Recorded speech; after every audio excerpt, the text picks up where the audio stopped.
I do want to just finish up kind of where we were last week, just very briefly though. If you remember, so Jacob had left Esau, right? Because Esau, his brother, was going to kill him, and that's no fun. So where did he go? He went up to his family's land where Abram had left, to Laban. And Laban didn't treat him that great, right? He made him serve for like 14 years, deceived him the whole time. And finally, Jacob takes all he's got and leaves. That's where pretty much we left off.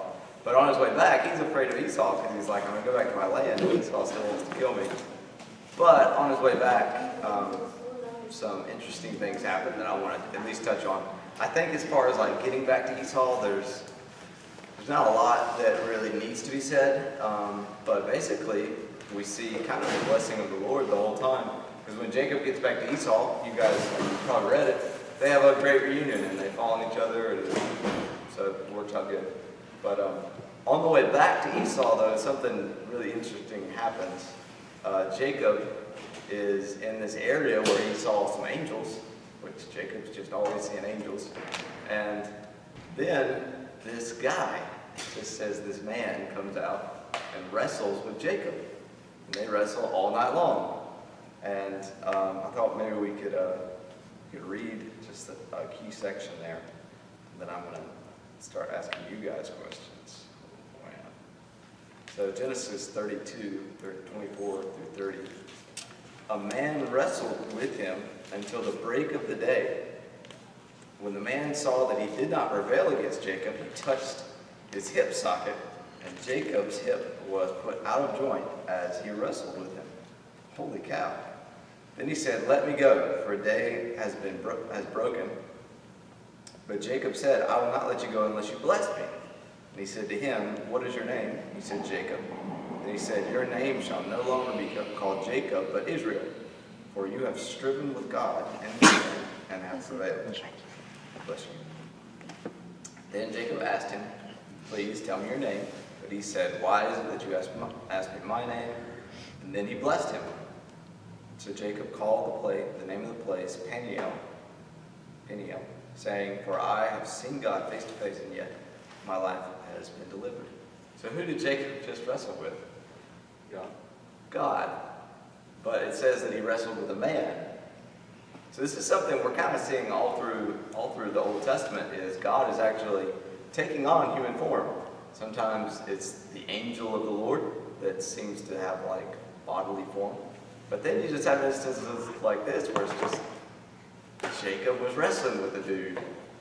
And the guy that he was wrestling with can just touch him and things go out of joint. He can also change his name to Israel. But we see a few things. Jacob wrestles with God in the form of a man. We just touched that. But Jacob is a beast, and God can't seem to whoop him. So God cheats. So we know it's okay to cheat because, no, that's not the inference. But I don't know, I just think that's kind of funny, like, it's kind of cheating. But then Jacob's name is changed to Israel, and God blesses him. So then we have him reuniting with his brother. Chapter 34 is when one of the sisters gets defiled, and then her brothers take revenge. Shall I read that part? They pull a trick on him and just kill everybody. Later on, we find out that probably wasn't the best thing to do, but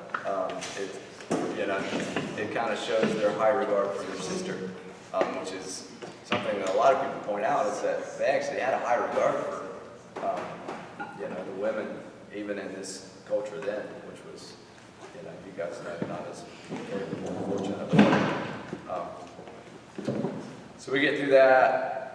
We get another time in chapter 35 where God again changes Jacob's name, just kind of seals that, and he actually passes on, again, the covenant of Abraham to Jacob. And that's kind of where we get wrapped up at.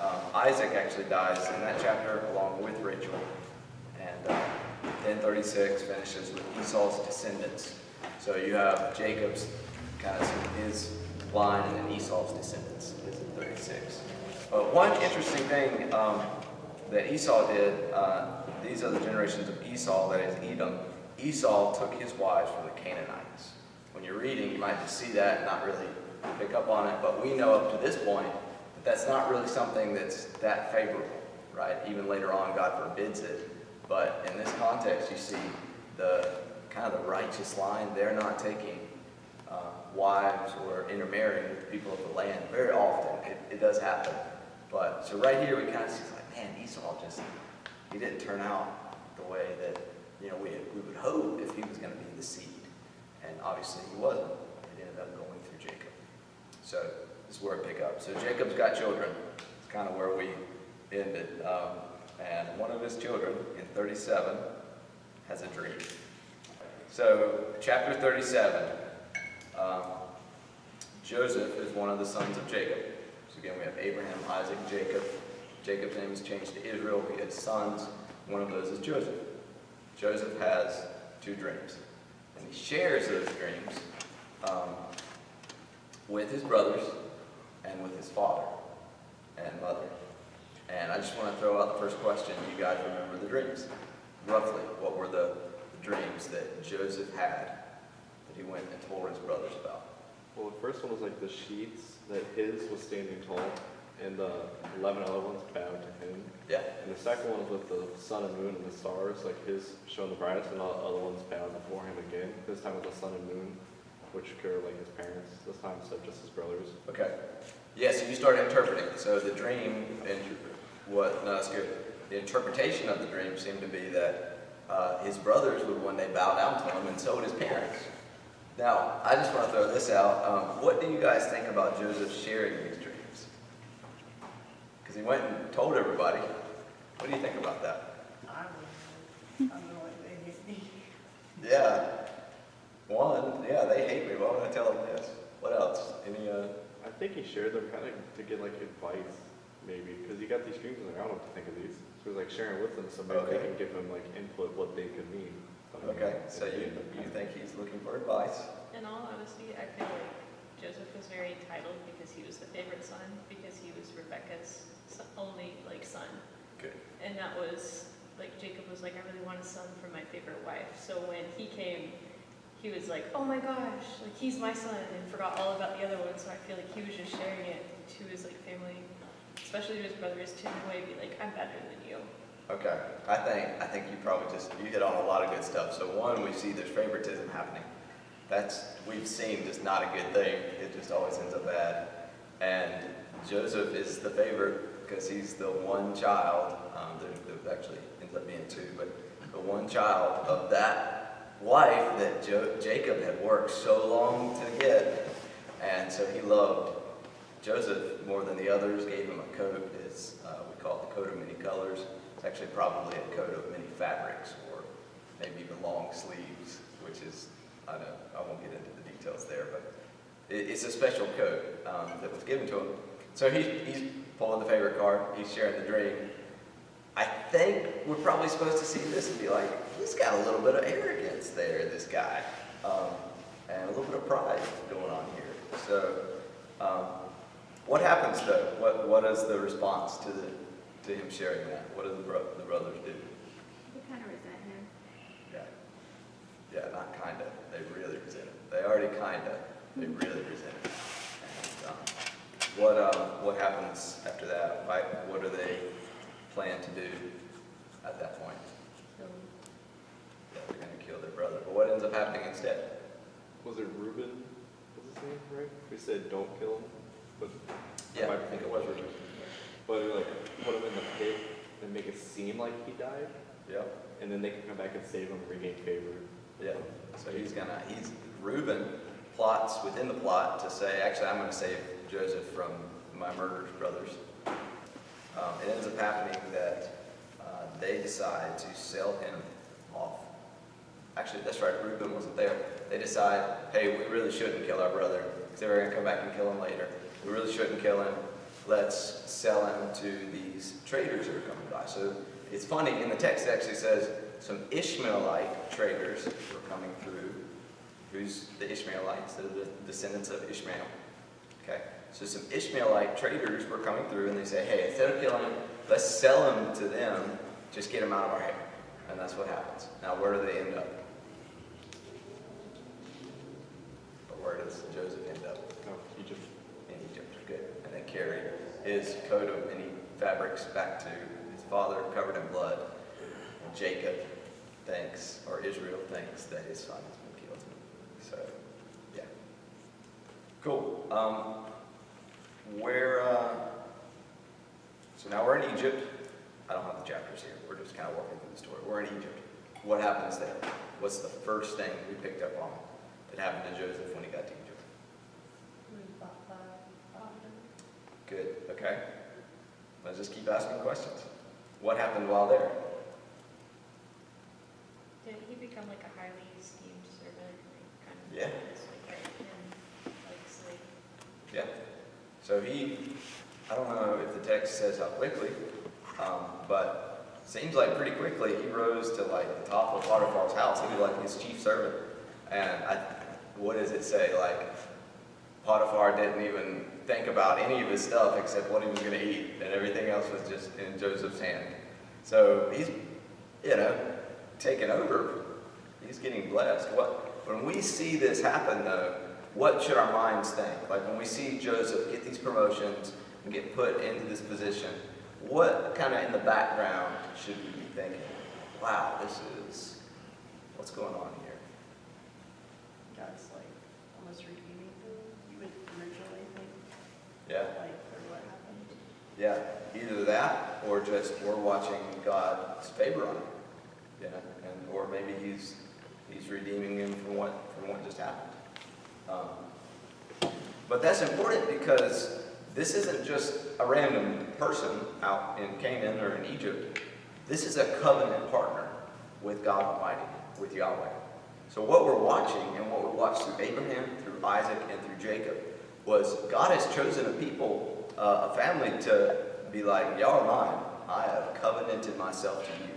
So what we watch through all of those lives is God being covenantly faithful to these people and just like blessing the snot out of them. And they had really interesting lives, like let's run from our brother and live in another land. But you see God's orchestration, God's hand moving through all of it. And that's one of the key takeaways from all of this is God is in covenant relationship with these people.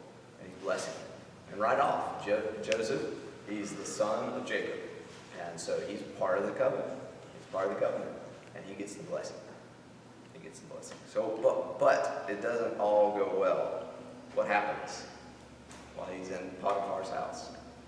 His wife tried to make moves on him. What was the word you said? Potiphar's wife tried to make moves on him. Tried to make moves on him. Well said. Okay. Potiphar's wife tried to make moves on him. But like, man, that's tempting. Right? That's really tempting. I sometimes, especially when I was younger, I would look at that and be like, just all honesty, like, what would I have done in that situation?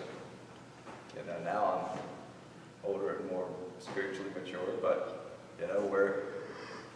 like, that's a testimony right there. And what happens? He continues to have favor with God and not just with man.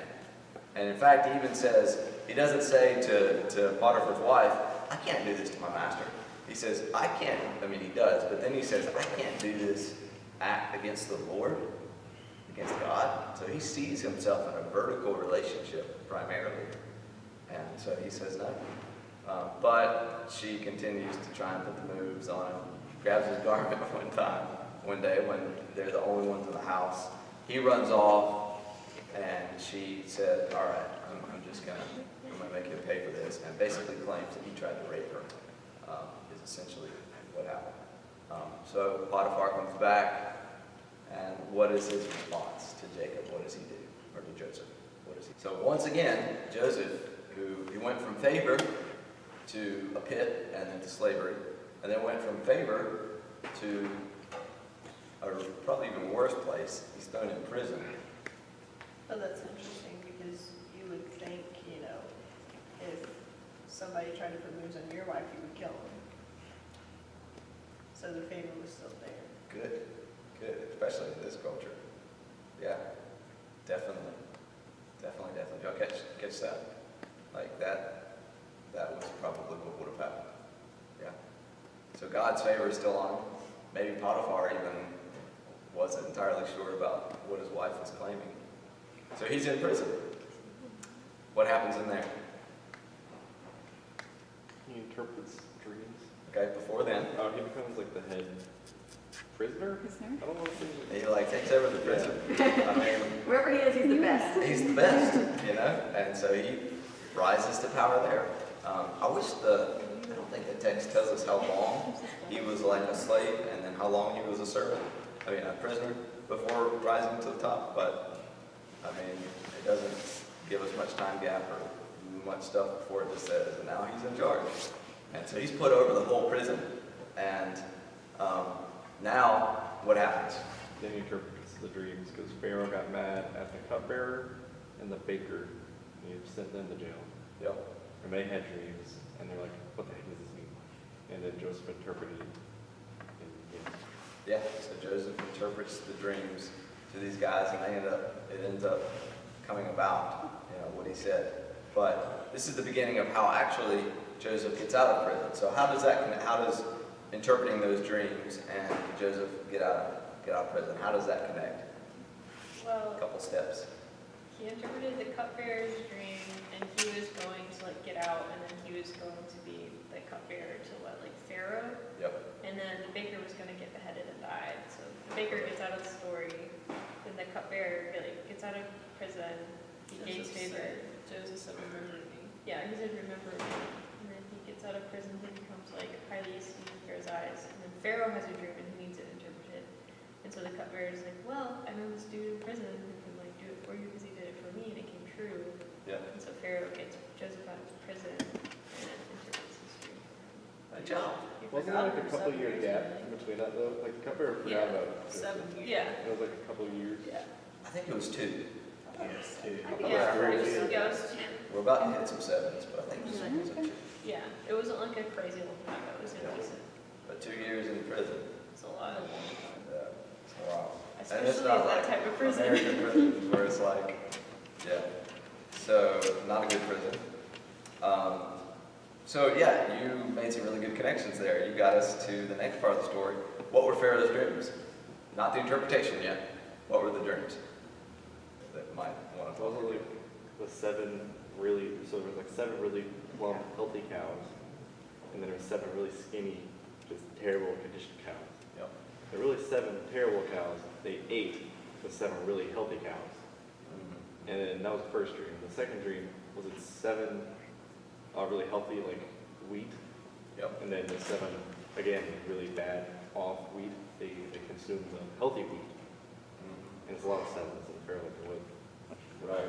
He keeps having to dream like over and over for I don't remember how long. he had. Well, I think it only gives us that he had those 2 dreams. Mhm. I don't think he had them again, but that was correct. That's the dreams. So, but he calls up this Joseph guy based on the cupbearer's recommendation, and the Hebrew comes in, and sure enough, he's like, there is a God that I serve that can give interpretation of these things, and he interprets Pharaoh's dreams. What does it mean?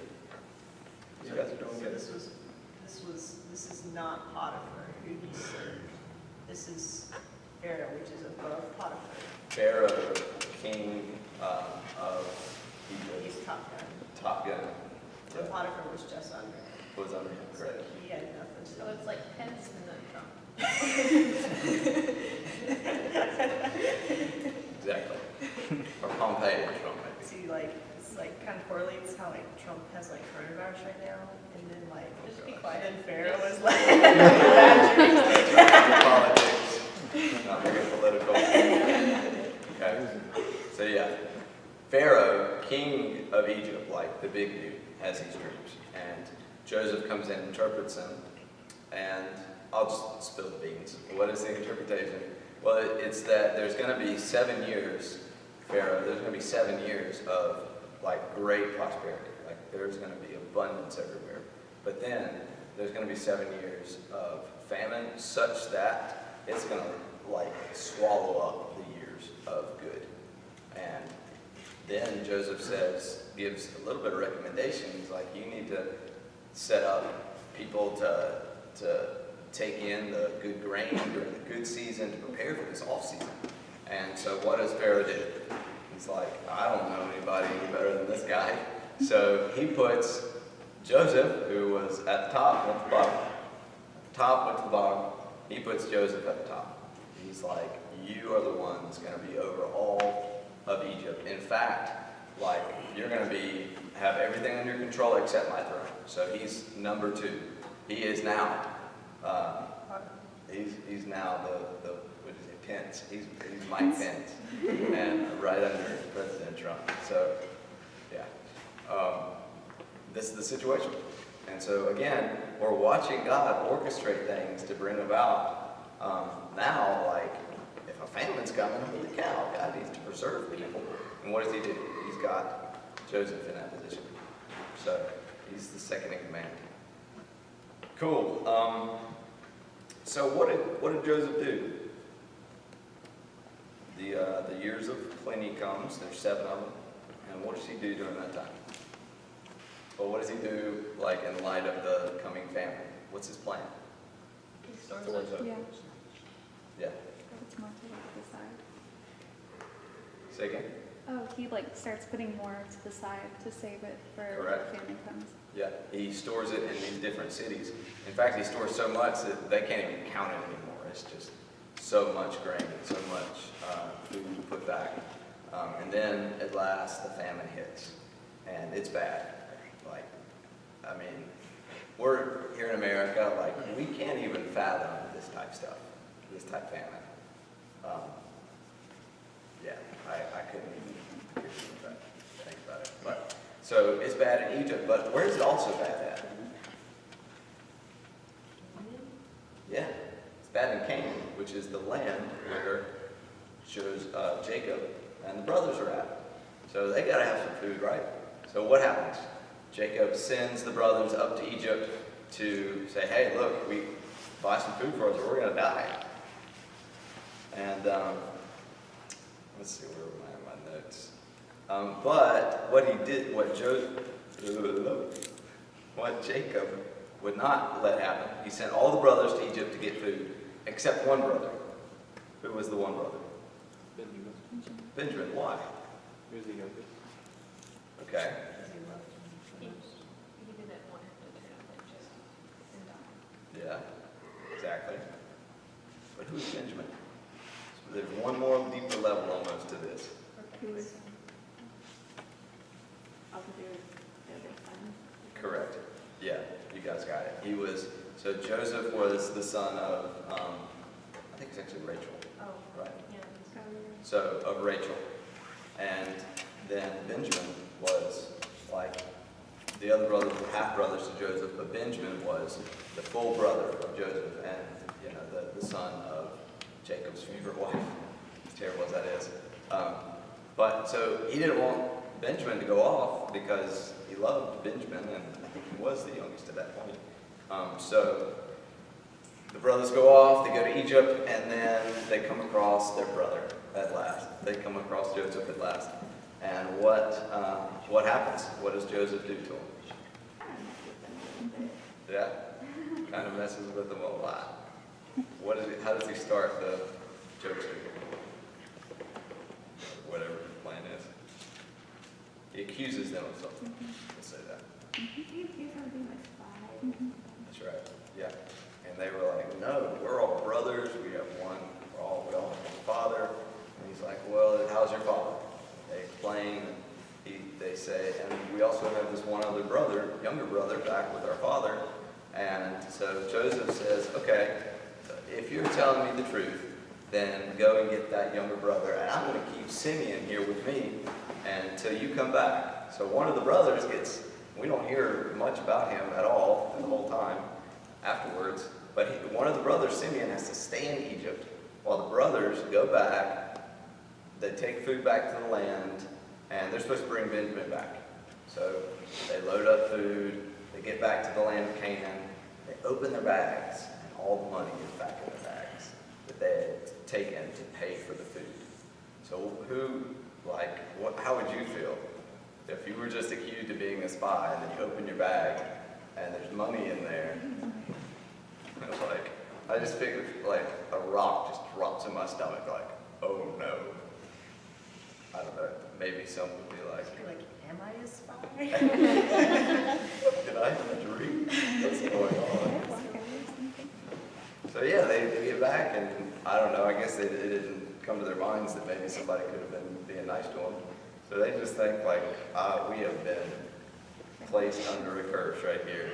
And they explain the situation to their dad, and he is not about to let Benjamin go back to Egypt until what happens? The famine continues to get really, really bad, and they have to eat. They have to eat. So finally, Judah, one of the brothers, convinces their father, say, hey, look, you can put his life on my life, and I'll take care of him. I will bring him back. And if I don't, I think he's like, you can slay my son or something. Wait, And- so he was just gonna leave Simeon in prison? Yeah. He was like, no. Yeah, The whole I know. time. You have to kind of He's like, think if I'm about it. losing a son, it's not me pitching. Yeah. Yeah, I know. I think he might have even almost thought like, Simeon's dead already. I'm just gonna save everybody else. Oh my You're god. like playing a wrong with his name, like feelings. Go on without me. Dead already. So that's the situation. But finally, Judah convinces his dad to let him take Benjamin. So they go back, and they end up before Joseph. Joseph sees Benjamin and decides to throw a feast for them. And they're like, okay, what's going on? And they assume that they're being brought into Joseph's house because, hey, they had all this money still left, and Joseph probably thinks we stole it, and so we need to like really appease him. And they had actually brought gifts with them this time. They were going to really make it up. So they're getting the gifts ready, and the meal, they're going to have a meal together. Like I said, the meal's going to be in the evening. Well, Joseph comes in, and what happens? They bow before him. They bow before him. And right there, I forget which chapter it is, 23 or 33 or 34. No, where are we at? 43 or 44, 34. They bow before him, and we see the dream finally coming about. And so they have this meal. Joseph sends like 5 times as much food to Benjamin, his brother, his full brother, and but at the end of it, they get Simeon back. They get Benjamin back. He loads him up with food and says, "All right, going back to your land." But he had contrived a plan. What was the plan? What did Joseph gave him the food to go back to the land and send him away? But what did he also do? What did Joseph do? His cup in Benjamin's sack.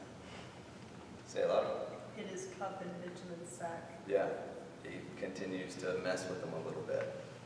He puts his divination cup, I won't get into what that is, but put his divination cup into the sack of Benjamin and the money and sends him off, and then sends a servant after him after however long. The servant catches him and is like, "You guys stole from my master." And they're like, "The person we did not, and if it's found, then the person who stole it will go back and be the slave of Joseph and the Pharaoh and stuff." And he's like, "All right." And so they start with the oldest, and they work their way down to, so Benjamin would be the youngest. To Benjamin, they open up the sack, and there's the cup and the money. And how else would you respond but just tearing your clothes? And that's what they do. We probably would tear our clothes, but they recognize how severe this situation is. That brother that they were supposed to save has now been caught stealing, and they just recognize, like, we are being punished for our iniquities. It's like so many things have come against us that we're just under a curse. This is all that this could be.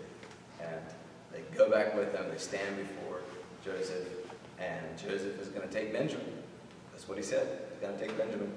But he wouldn't take the other brothers, and then Judah pulls him aside and says, "Look, if you take this young man, our father's going to die. Like, you're just going to send him to his grave. Please take me instead." And while they're having, Joseph and Judah are having this interaction, Joseph finally just breaks down, and he shares with his brothers what happened. So that's where we're at the story.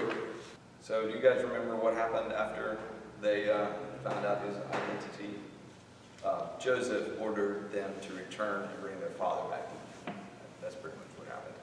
So Genesis 47 is where we're at. Israel lived in the land of Egypt, in Goshen, and they acquired property in it and were fruitful and became very numerous. So basically what we've got, all this story up to this point, is cool, you know.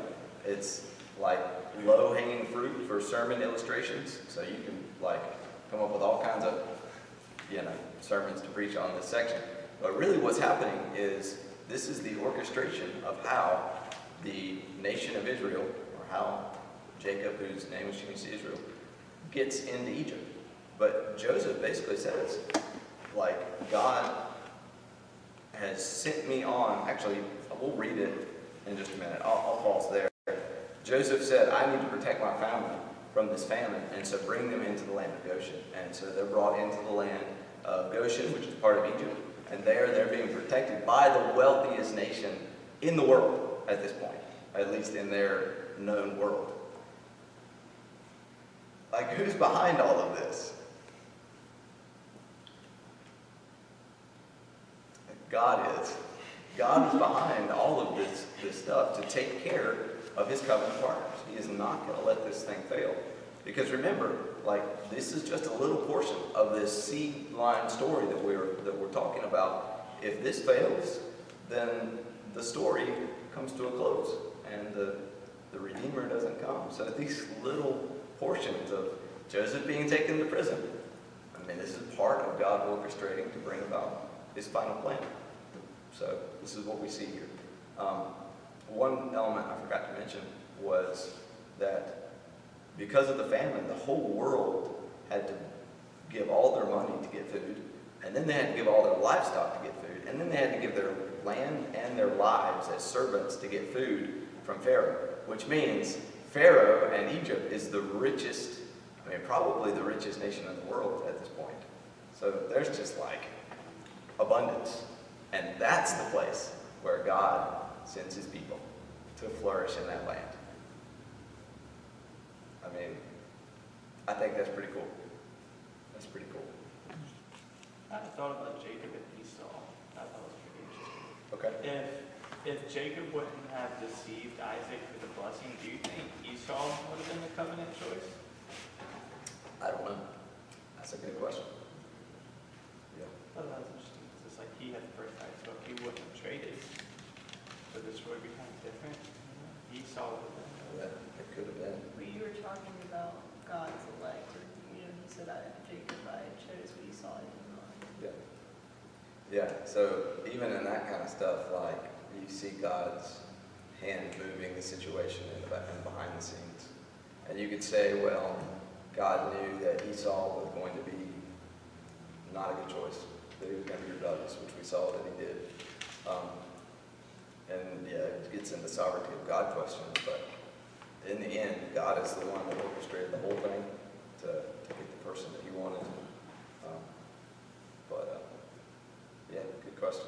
I've wondered that too. I think probably a lot of people have. Any thoughts as we look on this life of Joseph up to that point? God's faithfulness the whole time. I just have more of a question about the reading.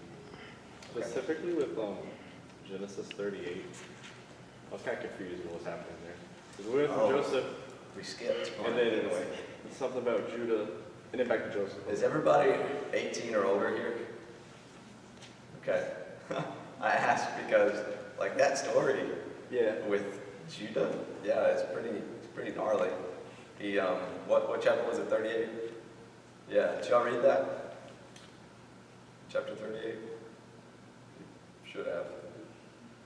Yeah, well, chapter 38 was where Judah goes off and, like, gets, how does it start? I think he takes one of the women from the land, which he wasn't supposed to do.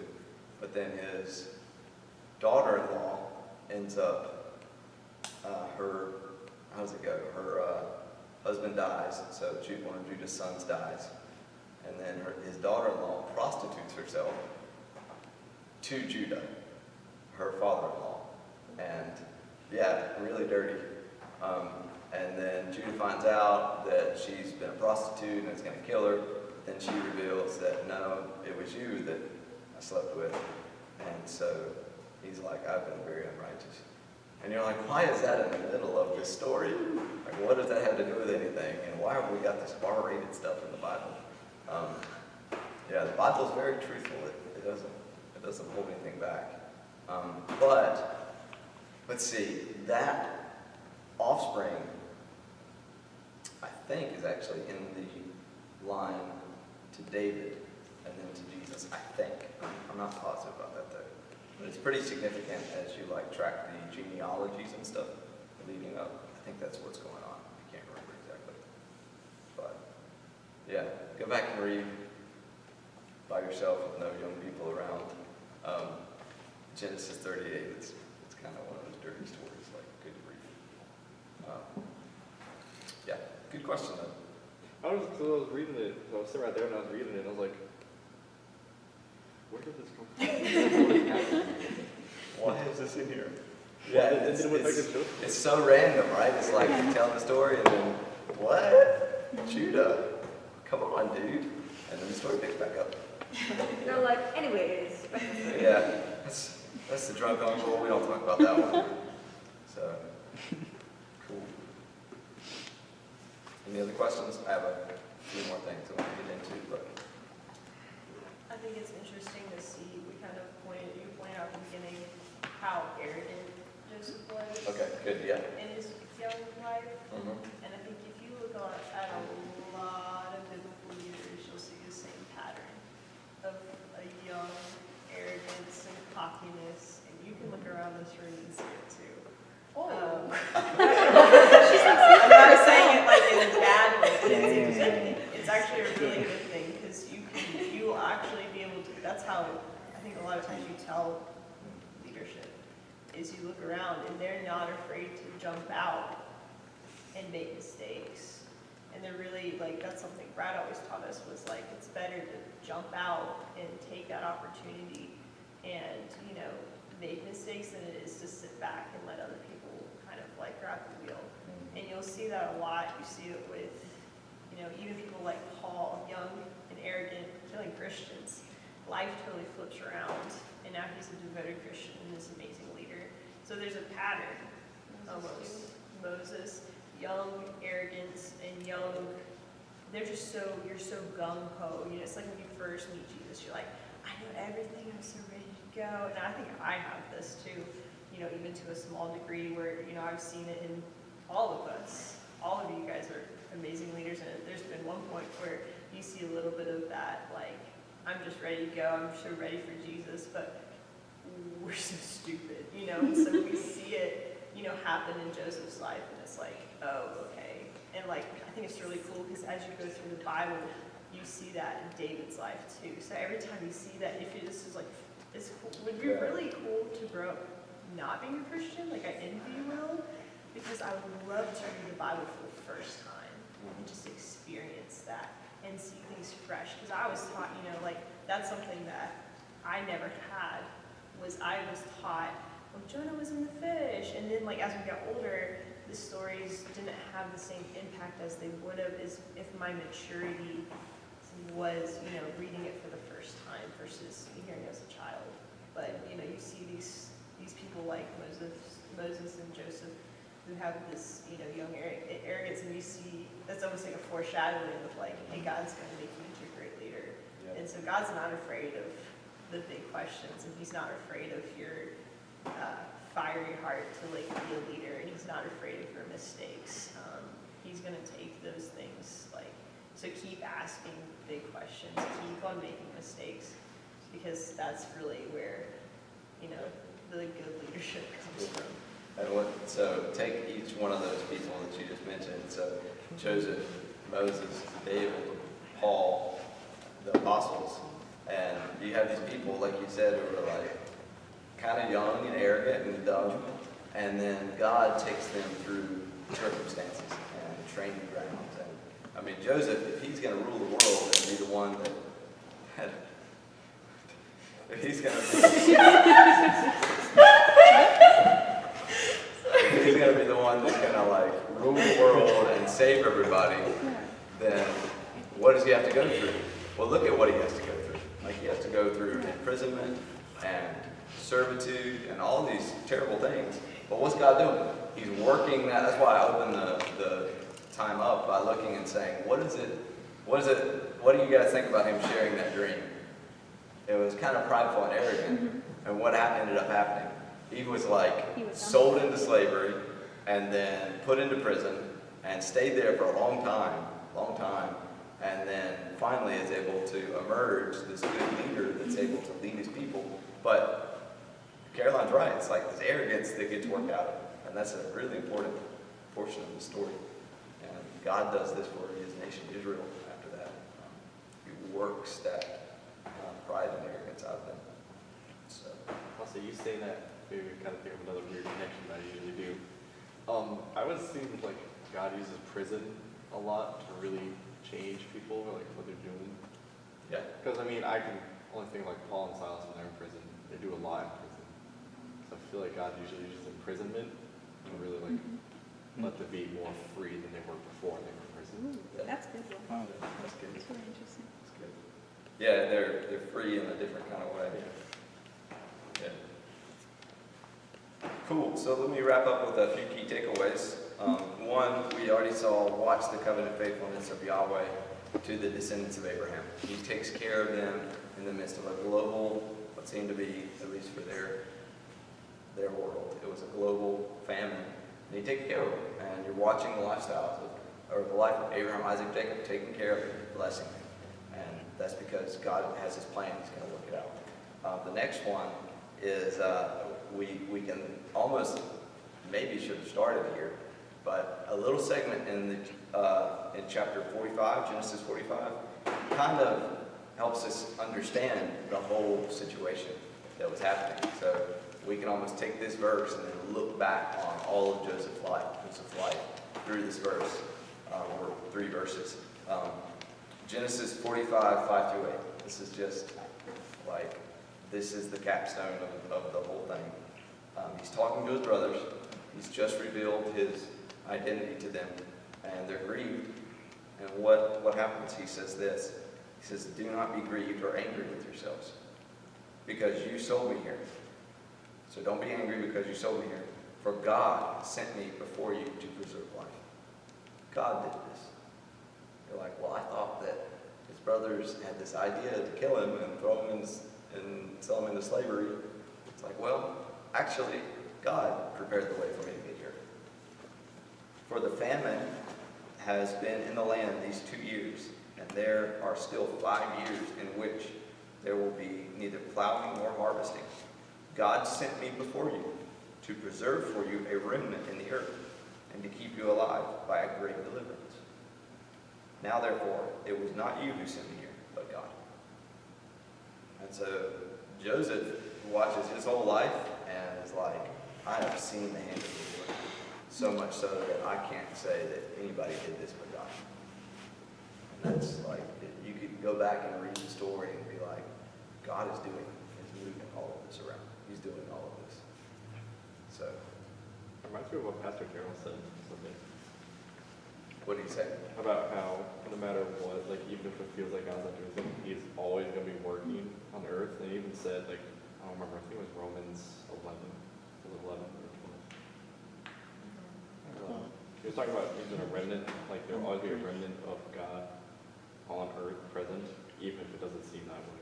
Yeah, absolutely. So let's think about it. In the hardest times, those seem the times that God is working the least. Like in our current moment, God is working the least. But you look at this and it's like, God was probably working the most during those times.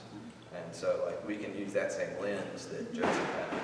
Look on the coronavirus or all that's going on. It's just the AC. And be like, it looked like it was for harm, but God actually is doing all of this. And I'm not saying like getting into the whole like God is causing evil, but God is working all of this. He's moving all of this to come about to his will. So And it's to preserve a people of Abraham, so that God can bring about his final plan.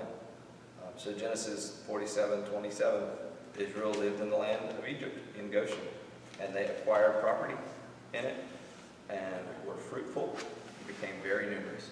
And so what we saw here is we see Abraham becoming a family, and now his family is in Egypt, where they can become a nation. And so we see the promise to Abraham coming about. I kind of found the whole thing with Joseph kind of interesting because, like, I don't know about you guys, but for me, it's easy to, like, get in the Word and see, like, things play out and be like, oh, I'm getting kind of frustrated because, like, when stuff goes wrong, they just show grace and grace and grace and grace. And it's like, I want somebody to snap, you know, like, to be, like, that human aspect a little bit.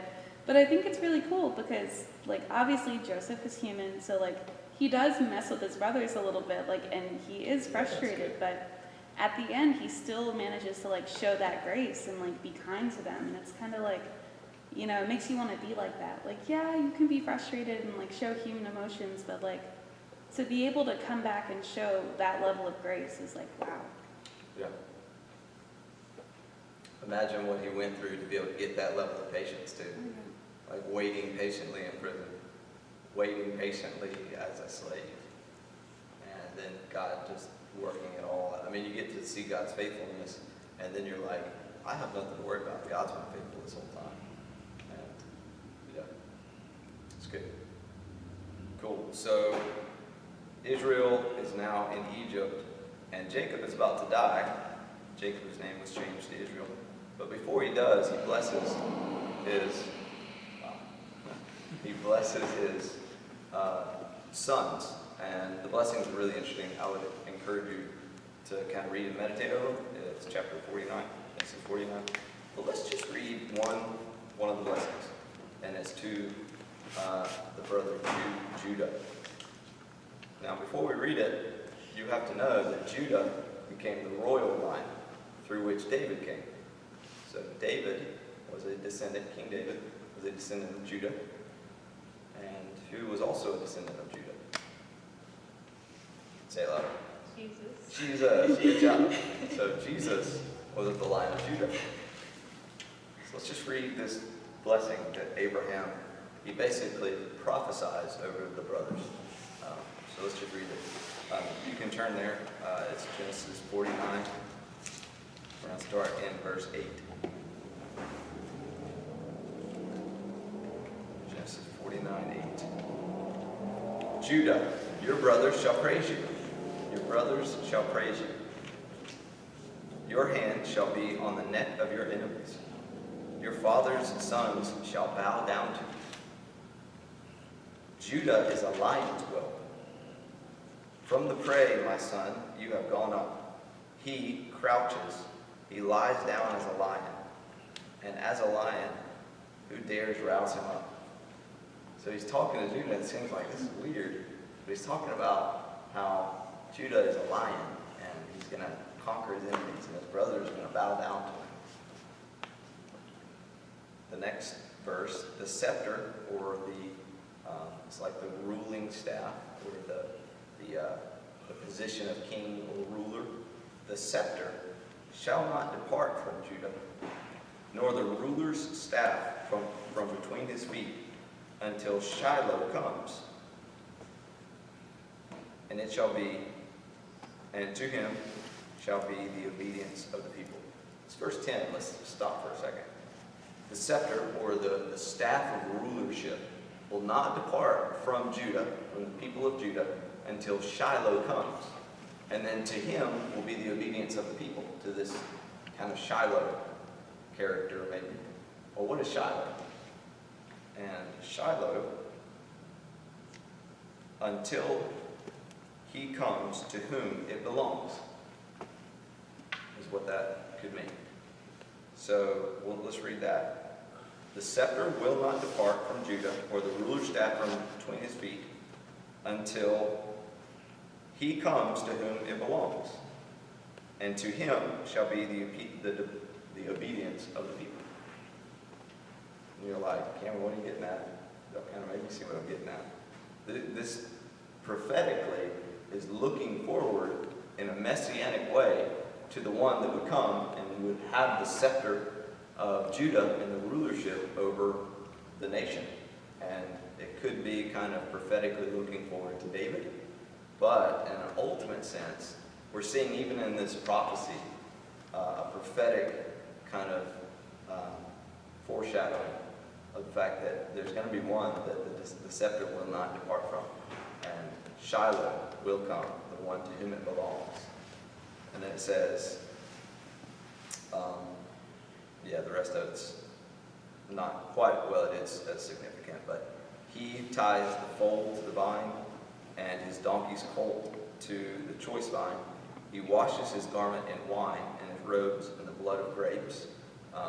There's imagery in Isaiah 60 something of Jesus, or a future Messiah, who's conquering his enemies, and the blood of his enemies are stained on his garment. And he's like, I've been treading the wine trough and conquering my enemies, and his raiments are stained.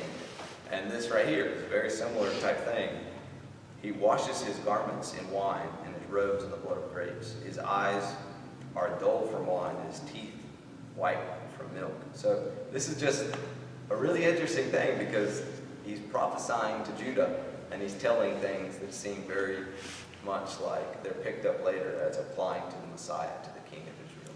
So I just really want to point that out, because we're continuing this story, and we're starting to see little glimpses of something that's going to be going on.